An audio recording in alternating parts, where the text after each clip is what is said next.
তৃণমূল নেত্রী বেবি কোলেকে বহিষ্কার করা হয়েছে দলের তরফে। বাম বর্ষিয়ার নেতাকে মারধরের ঘটনাতেই বহিষ্কার করা হয়েছে তাকে।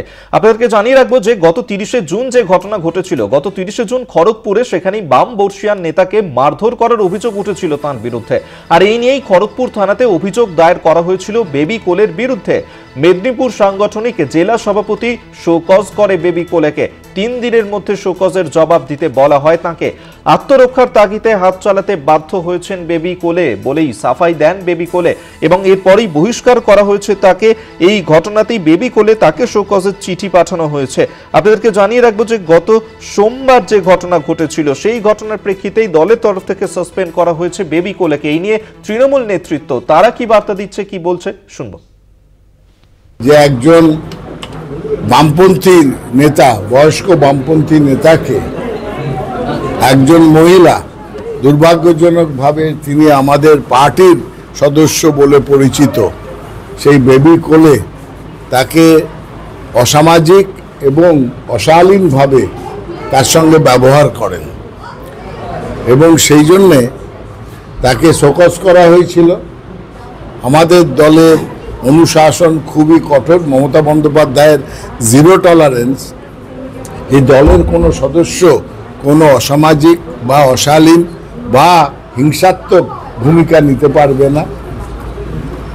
সেই শোকজ করার পর, কারণ দর্শানোর নোটিশ দেওয়ার পর জেলা নেতৃত্ব দিয়েছিলেন, জেলা সভাপতি দিয়েছিলেন এবং আজকে রাজ্য সভাপতি নির্দেশ দিয়েছেন শ্রী সুব্রত বক্সী জেলা সভাপতিকে যে সেই বেবি কোলেকে দল থেকে নিষ্কাশিত, বহিষ্কার করার জন্য। এটাই আপনাদের জানিয়ে রাখলাম। ধর্মতলার 21শে জুলাইয়ের প্রোগ্রামকে সাকসেস করার জন্য প্রতি বছরের মতো এবারেও আমাদের জেলাতে এসেছিলেন আমাদের সম্মানীয় রাজ্য সভাপতি সুব্রত বক্সী মহাশয়, এবং তিনি কিছু সাংবাদিক এই বিষয়ে তার কাছে জানতে চেয়েছিলেন। তো তিনি আমাকে নির্দেশ দিলেন যে ওকে বহিষ্কার করার কথা তুমি সমস্ত প্রেসকে জানিয়ে দাও। ওনার নির্দেশ মতো, অর্থাৎ রাজ্য সভাপতির নির্দেশ মতো বেবি কোলে শর্মাকে দল থেকে বহিষ্কার। আপনারা শুনলেন যে তৃণমূল নেতৃত্ব তাদের বক্তব্য কি। আমরা এই নিয়ে আরো বিস্তারিত কথা বলবো। বিশেষ প্রতিনিধি দেবজ্যোতি ঘোষ আমাদের সঙ্গে টেলিফোনে রয়েছেন। দেবজ্যোতি, বাম নেতাকে যেভাবে বেবি কোলে মারধর করেছিলেন তার প্রেক্ষিতে এবার দলের তরফ থেকে বহিষ্কার করা হয়েছে তাকে। কি বলা হয়েছে দলের তরফে?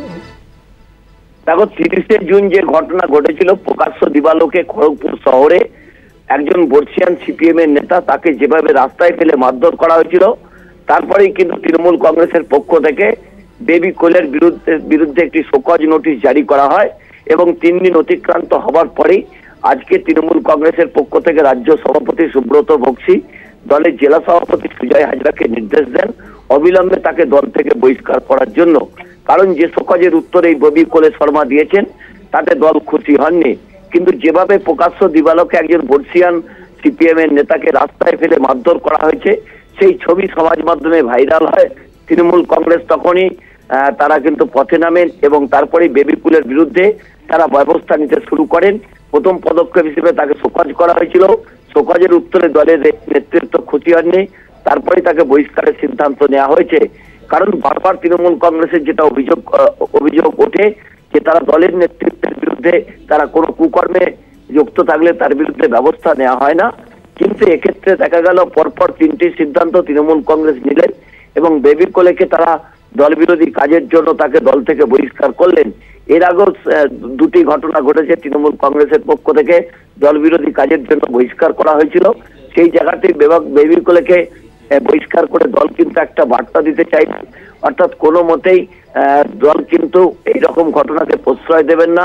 তৃণমূল নেত্রী মমতা বন্দ্যোপাধ্যায় 0 টলারেন্সের কথা বলেন, সেই কথাই কিন্তু আজকে অক্ষর অক্ষরে তৃণমূল কংগ্রেস নেতৃত্ব দেখিয়ে দিলেন।